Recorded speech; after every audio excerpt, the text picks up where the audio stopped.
I think my job is very simple. I'm just going to make some fairly quick connections between everything that's been said and kind of act as a bridge into the time that we've all got together for the rest of the day to talk. And I'm going to make those connections really around the mindset survey that about half of us filled in. And also, obviously, take the opportunity to make the link with the work around quality and productivity and the challenge, and offer some personal views on that.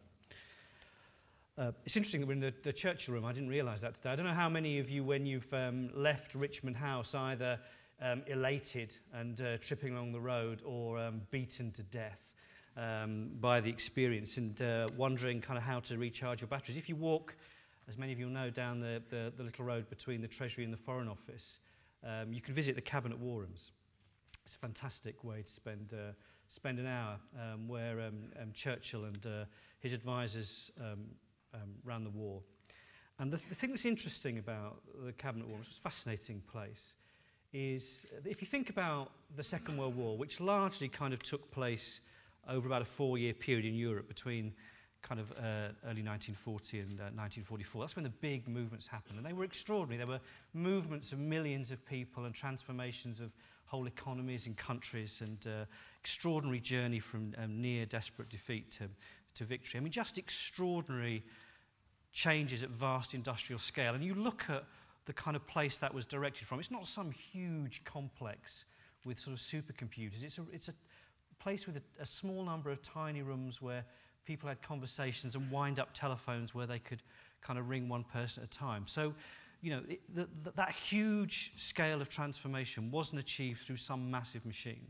And it leads you to ask the question, well, how did all that happen in what is actually an incredibly short time? And I guess one of the answers is what Barbara and David have both talked about, which was there was an enormous sense of alignment, which is that people had a shared sense of vision and purpose, and huge numbers of mistakes were made and errors and all those things. But basically, the people who were leading in every part of the country were pushing in the same direction. And that tiny centre with its limited capability for communication was able to occasionally nudge that in the right direction or take a small number of key decisions. But that huge amount of alignment saw people through.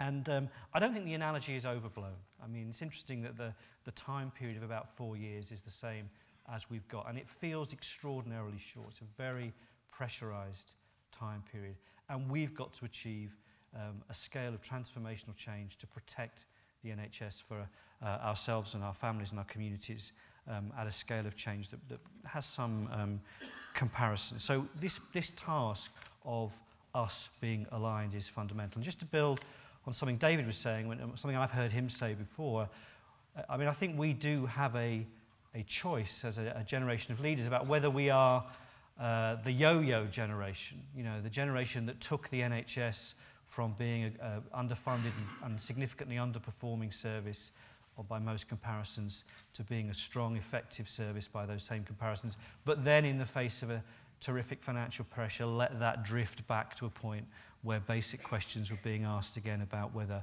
a nation could or should afford a system that provided care free at the point of delivery. Whether we're the yo-yo generation or whether we're the people who then try to secure and build on the gains we've made in the face of unprecedented challenge. And I know that we want to be the second. We want to be the people who took the next step. But for all of us, that means a significant further change in our capabilities and abilities and of those around us, and hence the importance for me of this work.